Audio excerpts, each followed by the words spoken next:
quick.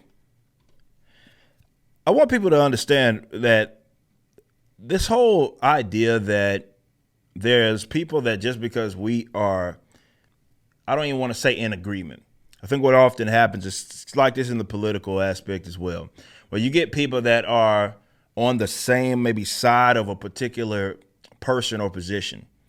And they assume that that means there's an alliance there or there's even an ally that is to be had just because you see someone that's against the same thing or is having a gripe with the same thing. I've talked about this in the political landscape with communists, for example, that may be against the current state, but that doesn't mean they're my allies just because I'm against the current state and they are as well.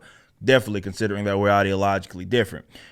For this segment, I wanted to talk about there's a lot of folks in the entertainment space that are in the business of protecting the status quo. And what I mean by that is that even though they may express some sort of discontent, ultimately they are either benefiting from or they think as a consumer, or they're benefiting even from this whole kind of game that we play here in our side of the internet, where some folks are just griping just to gripe. And there's some money to be had there if you can present material that represents people's certain feelings on there. But my approach to this is a little different because my approach is I want actual change. Okay, so when you hear me gripe about something, there's a thought process there. I'm against something, particularly maybe in principle, maybe, or I'm against something in that I don't like what's happening, let's say, with the current comic book industry. So my thing is I want to move beyond what the status quo is. And even if, and I've said this many times before, let's say that we do get this parallel economy that I've advocated, where that means that you have some sort of entertainment space that is detached from what is deemed as or has been deemed as things that were the mainstream, but it sees success as if it is. See, if that happens, you have to understand that the status quo as it exists right now would be completely destroyed. It wouldn't exist as it does right now. A lot of things would be different. And even some people who think they're going to benefit financially from it aren't. And despite that uncertainty, this is something worth advocating as far as I am concerned, because, we don't know how exactly it's going to look like on the other side of that. That's how markets work. And that's the beautiful thing about it. You can't possibly predict it. You can have an idea, but you can't possibly predict exactly, let's say, how that new status quo, if you will, is going to exist. So understand when I'm griping about, let's say, the current state of entertainment, I want the shit upended. I want it changed. I want it altered. I don't want it to look like it does right now, where the same, the same, let's say, folks that are, like, say, the ball players or whatever, that are in this game are remaining in the same spots that they are at. That defeats the whole purpose. Okay, so this isn't just why I've done or I am doing what I'm doing, what we've been able to accomplish and what we continue to try to do with music, what we've been able to do or what we're going to be able to do in, let's say, the comic book space. See, those are all part of, like, me doing what I can in my individual capacity to see some sort of change. But, that's not going to be how everybody else, or how I'm even advocating that everybody else acts. Definitely those that are just primary customers and let's say their job is something completely detached from this. They're just customers at the end of the day. See, it's going to look different. But what I want is the status quo to be fucking upended. I don't care for, let's say, Disney or Warner Bros. To be having some, like, a form of musical chairs where now it's someone else there and they're going to finally change it, like these idiots with Star Wars think Dave Filoni and fucking, or Favreau, whatever his fucking name is, both of them, excuse me, and they think they're going to change Star. I don't give a shit about that. I would much rather create some sort of new thing, alternative, and those guys fade into obscurity. And maybe at some point, someone purchased them for pennies on the dollar, and they maybe end up in the hands of somebody that cares. But I'm an advocate of completely upending what is deemed as the status quo. What people see as legitimate forms of entertainment, I don't want that to be like the expectation anymore. I want that to be completely changed.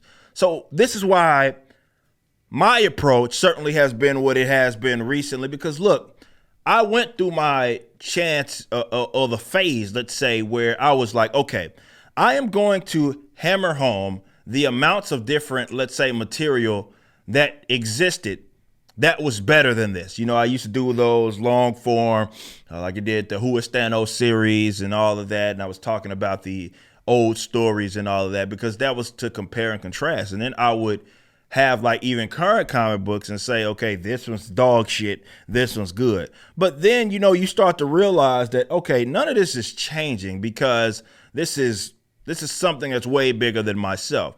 So torch it. I don't need Disney. I don't need Marvel. I don't need DC. I'm not going to like die in the event that I replace them in my forms of entertainment with something else. So let it die has been my position.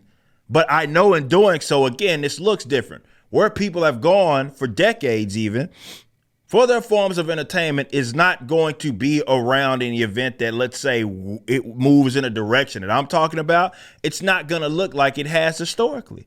I'm perfectly fine with that. But other people aren't. And you can kind of pick that up in gauging how they feel about what's going on. See, this is why I don't have any enthusiasm for any of this shit. I don't have any enthusiasm for what they're coming out with in the future. I don't have any enthusiasm for anything that they're putting out, because I don't care.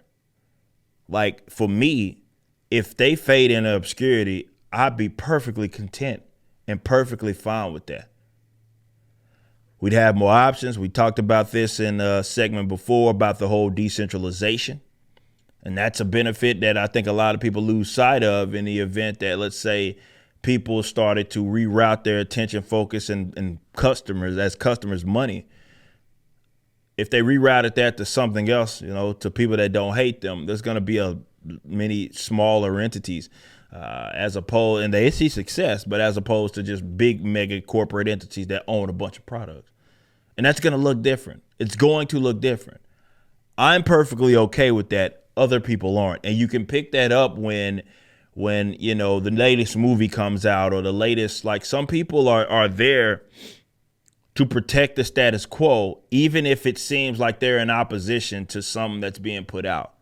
Right? I think I said this before. I think Spider-Man, and even to some degree Batman, shows you the difference between, though folks like to think that everybody that's against what comes out currently is on the same exact team and has the same exact motives and the same exact goals. But when Spider-Man came out, and again, to some degree, Batman, you see where the difference between where I'm at with this shit versus where other people are at. Like, I'm not like, they may be pushing for something else. They may be pushing for, and I can't speak for other people, but maybe they're pushing for a hope and dream that they're going to change. I don't care for that. I'd rather them get burnt into the fucking ground and new things rise from the ashes. I would prefer that. I would prefer that the entertainment status quo be completely upended and completely changed. Period. Now, some of that has to do with where I'm at. Yeah, you got the cultural aspect of it all. I've spoke about many times, and where, you know, you change the culture, you change the politics by default. And this is something that many non-leftists throughout really modern history have completely just forgot about. Not even forgot about, they actually just neglected it. And that's the difference, you know, between where I'm at versus other people, and not just creators. I'm talking about customers. We were having a powwow even on my Twitter this morning about some of that. Like some of it is addiction. To be fair, some people they cannot see Batman be in like a more obscure role as what he has been prominently as a staple of American culture. They don't want to see a world that looks like that. Me, I don't give a shit. Batman's my favorite comic book character, and I don't give a shit about that. If this motherfucker, if again, it fades in obscurity and there's some alternatives that's in a comic book space that it has the success that Batman has had, but is fresh and brand new, I'll accept that. I'm perfectly fine with that. Perfectly fine with that. That doesn't bother me.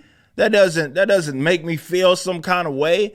Maybe, you asked me that years upon years ago, but part of advocating change is coming to a realization and acknowledging the economic and social reality. And when you put that all together and you look at all the stuff that we've talked about, I've asked this question many a times: why do these companies have to exist?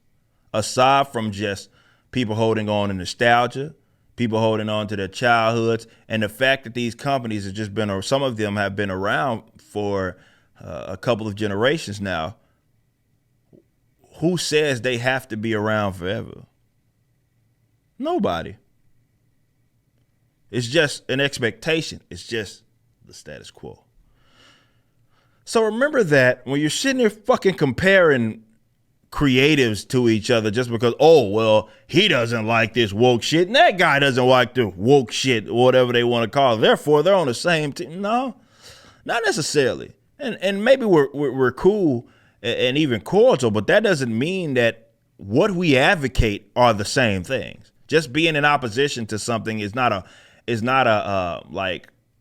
position of, let's say, advocacy. You know what I mean? Just merely being against someone. You're not defined by that. You're defined by what it is that you are, what your principles are, and what it is that you advocate, not just simply what you're up against. That's far too reactionary, though we are to some degree. So this is why I've said that the people that, I make fun of these guys and the direction that some of these companies are going, and that's really all they're getting from me. They certainly ain't getting my money anymore. But that's all they're getting from me, is to be made fun of and then ultimately competed against. That's it. That's fucking it. These companies don't have to exist. And the minute people realize that, the better off we're going to be, more importantly, culturally, and we're going to be able to impact change once folks realize that there's other options as opposed to giving the people that now control it, which are just a bunch of deranged leftists, this perceived legitimacy and hoping that they fucking acknowledge us and change. When they have no desire to do such a thing. You just listened to a clip from my podcast, For Canon's Sake, which is live throughout the week at 12 p.m. Central on youtube.com/YoungRipper59 and odyssey.com/@YoungRipper59. Be sure to check out my website, ericdjuly.com, so you can stay up to date with everything it is that I'm doing. You can also become a member and get access to a bunch of cool perks and exclusive content, which includes a social media hub where you can interact with myself and other members. It even has an app that you can get, which is now live in the Google and Apple stores.